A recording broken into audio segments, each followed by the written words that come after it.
साल 1984 जहां दूसरे बच्चे वीडियो गेम्स खेला करते थे, वहीं एक 12 साल का लड़का कोडिंग करके खुद का वीडियो गेम बना रहा था। ये एक जीनियस था, दूसरों से अलग था और इसीलिए इसका कोई दोस्त नहीं था। इसे बुरी तरह बुली किया जाता था, लेकिन इसके बावजूद इसने हिम्मत नहीं हारी। आज वही लड़का रॉकेट्स, इलेक्ट्रिक कार्स और एआई टूल्स बना के वर्ल्ड का सबसे अमीर आदमी बन चुका है। ये कहानी है इलॉन मस्क की। 1971 में साउथ अफ्रीका के प्रिटोरिया शहर में जन्म होता है इलॉन मस्क का। उनके फादर एक मैकेनिकल इंजीनियर थे और मदर एक मॉडल और डाइटिशियन थी। बचपन में इलॉन को एक प्रॉब्लम थी, वो कई बार एक ट्रांस की सिचुएशन में चले जाते थे, जिस दौरान उनके आसपास चाहे कुछ भी हो रहा हो उन्हें भनक तक नहीं लगती थी। पेरेंट्स और डॉक्टर्स को लगा कि इलॉन को सुनने में कोई प्रॉब्लम है, पर बाद में पता चला कि इस दौरान उनका ब्रेन एक सुपर कंप्यूटर की तरह काम करता था। बाहर की दुनिया पे फोकस खत्म हो जाता था और पूरी ब्रेन पावर कॉम्प्लेक्स आइडियाज को विजुअलाइज करने में लग जाती थी। बेसिकली उनके दिमाग के अंदर एक पूरी साइंस लैब चल रही होती थी। इलॉन की एक और आदत थी लगातार 10-10 घंटों तक इंसाइक्लोपीडियाज और साइंस फिक्शन बुक्स पढ़ना, और इन्हीं बुक्स को पढ़ पढ़ के वो काफी इंटेलेक्चुअल हो गए थे। एक रात वो अपनी कजन्स के साथ बाहर खेल रहे थे, तभी उनकी एक कजन ने कहा कि उसे अंधेरे से डर लग रहा है, जिसके जवाब में इलॉन ने कहा कि darkness is only absence of light. Elon हमेशा लोगों को इसी तरह के लॉजिकल और फैक्चुअल तरीकों से जवाब देते थे, जिस कारण दूसरे बच्चे उन्हें पसंद नहीं करते थे। इनफैक्ट उन्हें स्कूल में बुरी तरह बुली किया जाता था। एक बार तो स्टूडेंट्स की एक गैंग ने उन्हें सीढ़ियों से नीचे फेंक दिया और फिर इतना पीटा कि उन्हें हॉस्पिटल में एडमिट करना पड़ा। लेकिन इन सभी इंसिडेंट्स ने इलॉन को पेन और हार्डशिप सहने के लिए मजबूत बना दिया। 8 साल की उम्र तक इलॉन की फैमिली एक हैप्पी फैमिली थी और ये फोटो उन्हीं हैप्पी टाइम्स की है। लेकिन फिर 1 साल के अंदर अंदर सब कुछ बिखर गया। उनके पेरेंट्स का डाइवोर्स हो गया, लेकिन इलॉन ने डिसाइड किया कि वो अपने फादर के साथ रहेंगे। 10 साल की एज में इलॉन ने एक मॉल में पहली बार एक कंप्यूटर देखा और उसे देख के वो इतने फैसिनेटेड हो गए कि उन्होंने अपने फादर से उसे खरीदने की जिद की। कुछ टाइम बाद उन्हें 5 KB मेमोरी वाला ये कंप्यूटर मिल गया, साथ में बेसिक प्रोग्रामिंग लैंग्वेज वाली एक वर्कबुक भी मिली। इसे जनरली 6 महीनों में खत्म करना होता था, लेकिन इलॉन ने 3 दिन लगातार बिना सोए सभी लेसन्स कंप्लीट कर दिए। 1984 में केवल 12 साल की उम्र में इलॉन ने इसी कंप्यूटर में कोडिंग करके एक वीडियो गेम बना दिया और उसका नाम रखा ब्लास्टर। ये एक single player space shooter game था, जिसमें प्लेयर को अपनी स्पेसशिप का यूज करके एलियंस की स्पेसशिप को डिस्ट्रॉय करना होता था। उन्होंने ब्लास्टर को एक कंपनी को $500 में बेच भी दिया और टेक्निकली ये उनकी लाइफ का पहला बिजनेस था। हाई स्कूल तक इलॉन को समझ आ चुका था कि वो बाकी बच्चों से ज्यादा केपेबल हैं और उनकी इन कैपेबिलिटीज को केवल एक देश जस्टिफाई कर सकता था और वो देश था अमेरिका। लेकिन उससे पहले उन्होंने कनाडा जाने का सोचा, क्योंकि इलॉन की मदर एक कैनेडियन सिटीजन थी और वहां के लॉ के अकॉर्डिंग वो अपनी सिटीजनशिप को अपने बच्चों को ट्रांसफर कर सकती थी। और इसी तरह से 17 साल के इलॉन कनाडा के लिए निकल पड़े। कनाडा में वो अपने कजन के साथ रहने लगे और छोटे मोटे काम करने लगे। 1989 में उनकी मदर और भाई किम्बल भी कनाडा आ गए और इसी दौरान इलॉन ने क्वींस यूनिवर्सिटी में एडमिशन ले लिया। फिर 2 साल के अंदर अंदर उन्होंने यूएसए की यूनिवर्सिटी ऑफ पेंसिल्वेनिया में ट्रांसफर भी ले लिया और फाइनली उनकी अमेरिका में एंट्री हो गई। 1995 में इलॉन और उनके भाई किम्बल कॉलेज खत्म करने के बाद अपना खुद का एक स्टार्टअप करना चाहते थे।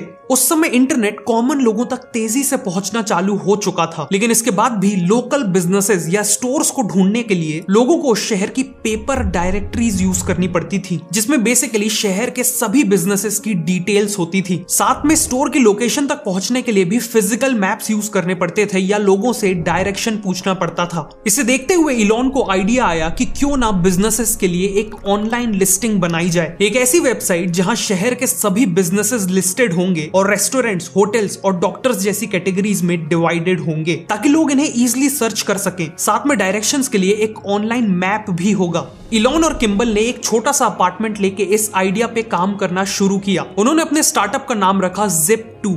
इलॉन दिन रात कोडिंग करते और किम्बल डोर टू डोर जाके दुकानदारों को Zip2 में लिस्ट होने के लिए कन्विंस करते थे। 1 साल में Zip2 की टीम ग्रो हुई, प्लेटफॉर्म इंप्रूव हुआ और कस्टमर्स तेजी से जुड़ने लगे। बाद में Zip2 ने दूसरी कंपनीज के लिए सॉफ्टवेयर्स बनाना भी शुरू किया। इसे देखते हुए Zip2 को पहले 3 मिलियन और फिर $50 मिलियन की फंडिंग मिल गई। 1999 तक पूरी दुनिया में इंटरनेट बूम अपनी पीक पे था और बड़ी कंपनीज अच्छे स्टार्टअप्स को अक्वायर करना चाहती थी। इसीलिए कॉम्पैक ने Zip2 Zip2 को $307 मिलियन में अक्वायर कर लिया। इलॉन को अपने शेयर्स के बदले में मिले पूरे $22 मिलियन और इसी तरह केवल 27 साल के इलॉन मस्क एक मल्टी मिलियनियर बन गए।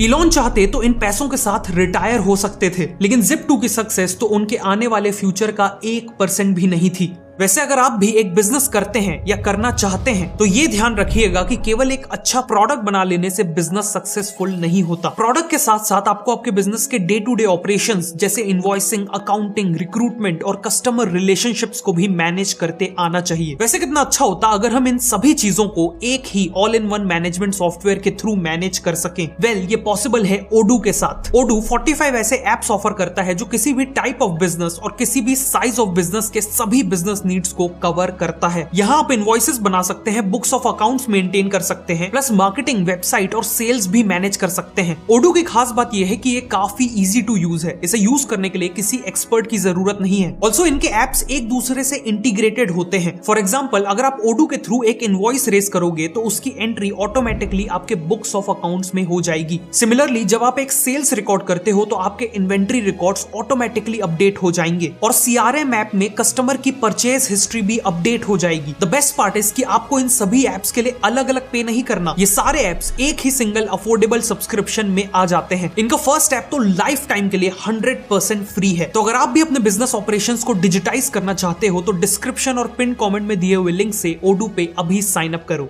कॉलेज के दौरान उन्हें नोवा स्कोटिया बैंक में इंटर्नशिप करते वक्त रियलाइज हुआ कि बैंकिंग इंडस्ट्री काफी स्लो और ओल्ड फैशन्ड है, इसीलिए वो अब बैंकिंग इंडस्ट्री को डिसरप्ट करना चाहते थे। उनका विजन था बैंकिंग के हर एक एस्पेक्ट जैसे पेमेंट्स, इन्वेस्टमेंट, लोन्स और सेविंग्स अकाउंट्स को पूरी तरह ऑनलाइन ले जाना बिना किसी फिजिकल ब्रांचेस के।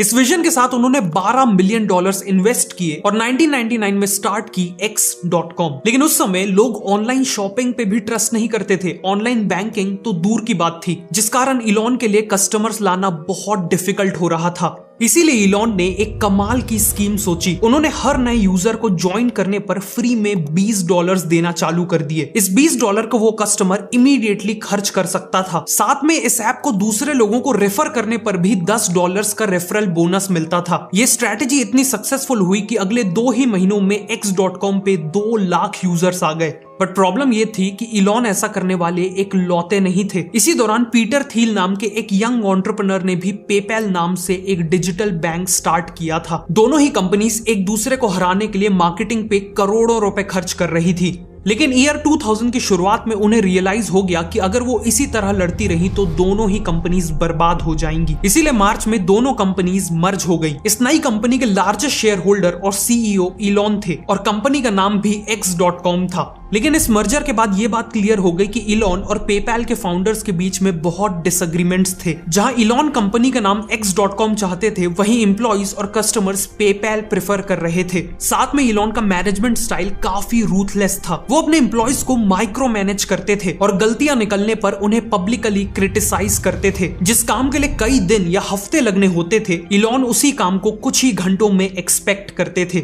इसी दौरान इलॉन ने अपनी लॉन्ग टाइम गर्लफ्रेंड जस्टिन से शादी की थी और सितंबर 2000 में वो हनीमून के लिए ऑस्ट्रेलिया गए थे। मौके का फायदा उठाते हुए कंपनी के सीनियर एग्जीक्यूटिव्स और बोर्ड ऑफ डायरेक्टर्स ने उन्हें CEO की पोजीशन से हटा दिया और पीटर थील को CEO बना दिया। उन्होंने वापस आके कंट्रोल रीगेन करने की बहुत कोशिश की, पर वो सक्सेसफुल नहीं हुए। लेकिन फिर भी वो पेपैल के लार्जेस्ट शेयर होल्डर बने रहे। लकीली पीटर थील की लीडरशिप में भी पेपैल ने बहुत अच्छी ग्रोथ की और 2002 में eBay ने पेपैल को $1.5 बिलियन में अक्वायर कर लिया। इस डील से इलॉन को मिले पूरे $180 मिलियन।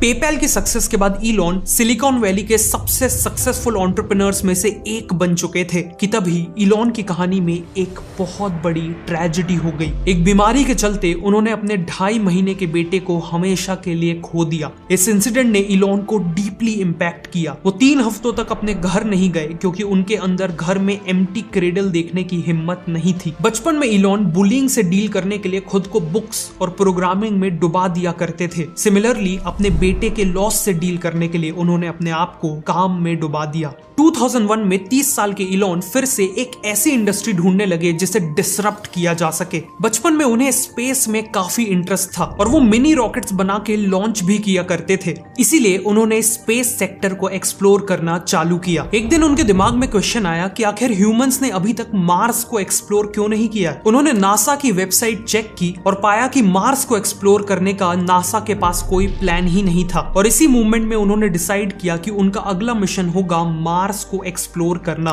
इलॉन ने वर्ल्ड के बेस्ट रॉकेट साइंटिस्ट से मुलाकात की और खुद को रॉकेट साइंस की किताबों में इमर्स कर दिया, जिससे वो खुद रॉकेट साइंस में एक्सपर्ट बनने लगे। इलॉन ने life to Mars foundation launch कर दी और मार्स ओएसिस प्रोजेक्ट स्टार्ट किया, जिसका मेन एम था मार्स में एक प्रेशराइज्ड ग्रीन हाउस भेजना और वहां मार्स का पहला पौधा उगाना। उनका ऑब्जेक्टिव था दुनिया के सामने प्रूफ करना कि मार्स में जिंदगी हो सकती है। वो इस एक्सपेरिमेंट को कैमरास के थ्रू पूरी दुनिया को दिखाना चाहते थे और वापस मार्स एक्सप्लोरेशन में पूरी दुनिया का इंटरेस्ट जगाना चाहते थे। इलॉन का प्लान था कि वो रशिया से इंटरकॉन्टिनेंटल बैलिस्टिक मिसाइल्स खरीदेंगे और उन्हें लॉन्च व्हीकल की तरह यूज करेंगे। उन्होंने कुछ एरोस्पेस एक्सपर्ट्स के साथ रशिया की ट्रिप प्लान की, लेकिन रशियंस के साथ उनके नेगोशिएशंस कभी ठीक से हो ही नहीं पाए। रशियंस ने इलॉन को उनकी एज के कारण सीरियसली नहीं लिया। इलॉन यहाँ आए थे $20 मिलियन में 3 मिसाइल्स खरीदने, लेकिन रशियंस ने केवल एक ही मिसाइल का प्राइस $21 मिलियन कोट किया। इलॉन और उनकी टीम को समझ आ चुका था कि रशिया से रॉकेट की उम्मीद करना बेकार है। वापस आते हुए फ्लाइट में जहां उनकी टीम डिसअपॉइंटेड बैठी थी, वहीं इलॉन लगातार लैपटॉप में कुछ काम कर रहे थे। कुछ देर बाद उन्होंने अपनी टीम को कहा कि अब हम खुद ही रॉकेट बनाएंगे। उन्होंने लैपटॉप में रॉ मटेरियल्स, मैन्युफैक्चरिंग, असेंबली और लॉन्च के सभी कॉस्ट्स को कैलकुलेट कर लिया था।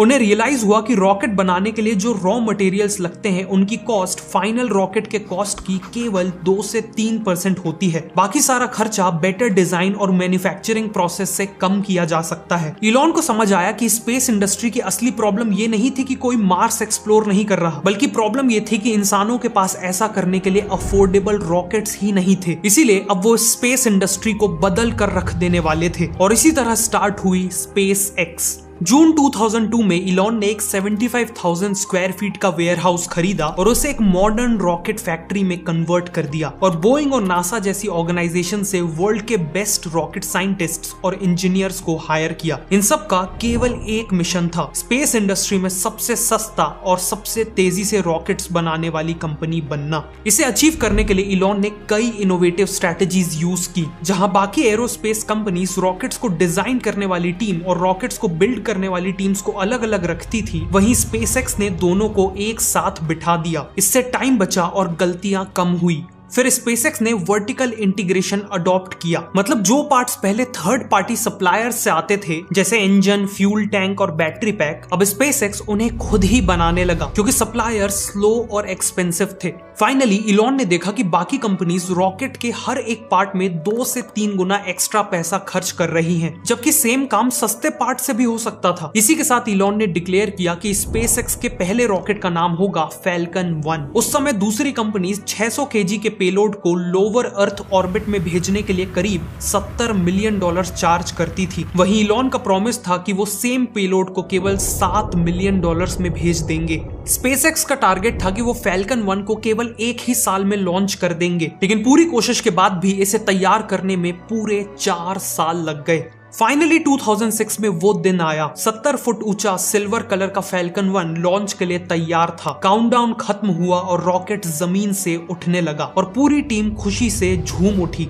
कि तभी 25 सेकंड बाद एक डिजास्टर हो गया। एक छोटे से फ्यूल लीक के कारण इंजन के पास आग लग गई। फैल्कन 1 ने कंट्रोल खो दिया और क्रैश कर गया। इलॉन और उनकी टीम लिटरली अपने ड्रीम्स को झुलसते हुए देख रही थी, लेकिन उन्होंने करेज गैदर किया और बिना ज्यादा समय गवाए सेकंड लॉन्च की तैयारी शुरू कर दी। ठीक 1 साल बाद फैल्कन 1 का सेकंड लॉन्च अटेम्प्ट होता है। इस बार लॉन्च के 3 मिनट बीत चुके थे और सब कुछ सही लग रहा था। फर्स्ट स्टेज का सेपरेशन परफेक्टली हुआ, लेकिन फिर सेकंड स्टेज का इंजन टाइम से पहले ही बंद हो गया, जिस कारण फैल्कन 1 आसमान में ही स्पिन होने लगा और फिर से क्रैश हो गया। इलॉन दुखी थे, लेकिन उन्हें पता था कि वो सक्सेस के काफी क्लोज हैं और इसीलिए उन्होंने तीसरे लॉन्च की तैयारी शुरू कर दी। अगस्त 2008 में फैल्कन 1 का तीसरा तीसरा लॉन्च अटेम्प्ट हुआ, लेकिन इस बार भी सक्सेस हाथ नहीं लगी। एक माइनर एरर के कारण फैल्कन 1 आसमान में ही एक्सप्लोड हो गया। कंट्रोल रूम में पिन ड्रॉप साइलेंस था। इस रॉकेट के साथ इलॉन के $100 मिलियन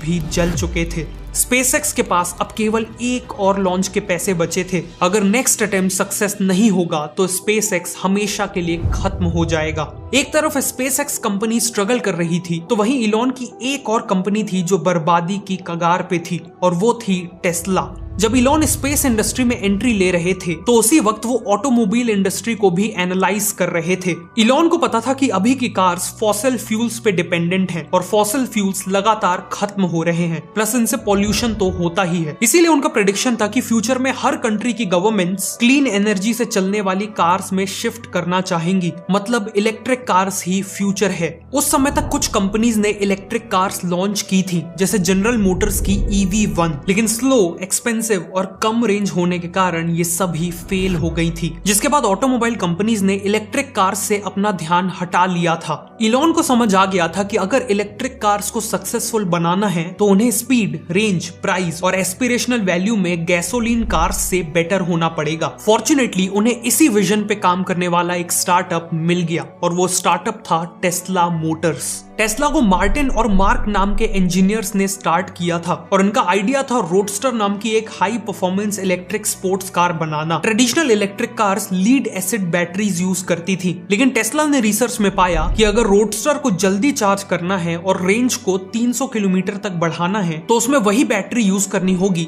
जो फोन और लैपटॉप में लगती है, यानी लिथियम आयन बैटरीज। साथ में इनका प्लान था रोडस्टर को 0 से 100 किलोमीटर तक केवल 4 सेकंड्स में पहुंचाना, और लुक्स और फीचर्स में भी ये काफी सुपीरियर हो। 2004 में इसी विजन को देखते हुए इलॉन ने टेस्ला में $6.5 मिलियन इन्वेस्ट किए और इसके लीड इन्वेस्टर बन गए। लेकिन टेस्ला का विजन जितना बोल्ड था उसका एग्जीक्यूशन उतना ही डिफिकल्ट था। लिथियम आयन बैटरी टेक्नोलॉजी काफी नई थी और उसे एक कार के लिए मॉडिफाई करना काफी डिफिकल्ट हो रहा था। साथ ही टेस्ला ने एस्टिमेट किया था कि वो हर एक रोडस्टर कार को केवल $65,000 में बेच लेंगे, लेकिन 2007 तक तो कार को बनाने का ही खर्च $1 लाख तक पहुंच गया। इतने ज्यादा कॉस्ट में तो टेस्ला का बिजनेस मॉडल ही कोलैप्स हो जाता। सिचुएशन की अर्जेंसी को समझते हुए इलॉन खुद टेस्ला के CEO बन गए, लेकिन वो कुछ कर पाते इससे पहले आ गया 2008 का ग्लोबल फाइनेंशियल क्राइसिस, जिसने ऑटोमोबाइल इंडस्ट्री को बहुत नेगेटिवली इंपैक्ट किया। स्पेसएक्स के अलावा इलॉन के पास जितना कैपिटल था वो उसे टेस्ला में ऑलरेडी इन्वेस्ट कर चुके थे, और बाकी इन्वेस्टर्स ने और पैसे इन्वेस्ट करने से मना कर दिया था, जिस कारण टेस्ला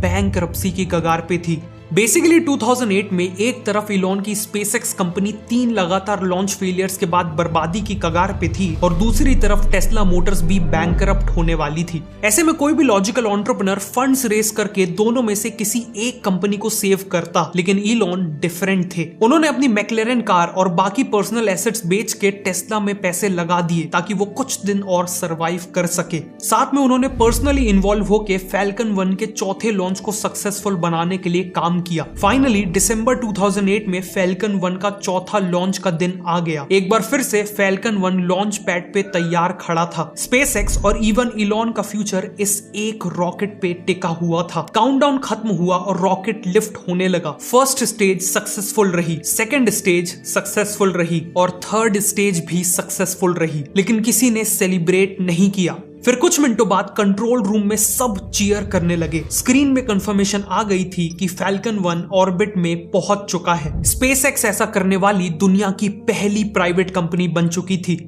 इसके कुछ ही हफ्तों बाद नासा ने स्पेसएक्स को $1.6 बिलियन का कॉन्ट्रैक्ट दे दिया, जिसमें स्पेसएक्स को इंटरनेशनल स्पेस स्टेशन तक कार्गो पहुंचाना था। इस कॉन्ट्रैक्ट के चलते स्पेसएक्स दुनिया की सबसे सक्सेसफुल प्राइवेट स्पेस कंपनी बन चुकी थी, लेकिन दूसरी तरफ टेस्ला अभी भी स्ट्रगल कर रही थी। इसीलिए इलॉन ने पर्सनली इन्वेस्टर्स को कॉन्टैक्ट किया और उन्हें समझाया कि न केवल उनकी कार रेडी है, बल्कि हजारों लोगों ने इसे प्री ऑर्डर भी कर रखा है। उन्हें ये फंडिंग केवल इस कार को मास प्रोड्यूस करके कस्टमर्स तक पहुंचाने के लिए चाहिए। फाइनली इलॉन की मेहनत रंग लाई। उन्हें क्रिसमस ईव में $40 मिलियन की इमरजेंसी फंडिंग मिल गई और टेस्ला बैंकरप्ट होने से कुछ ही दिन पहले बच गई। इस फंडिंग से टेस्ला ने रोडस्टर का मास प्रोडक्शन और डिलीवरीज चालू कर दी, और इसकी सक्सेस से टेस्ला ने पूरी दुनिया को प्रूव कर दिया कि एक electric car fast, long range और क्लासी हो सकती है। लेकिन एक प्रॉब्लम थी। रोडस्टर एक 2 सीटर स्पोर्ट्स कार थी जो काफी एक्सपेंसिव थी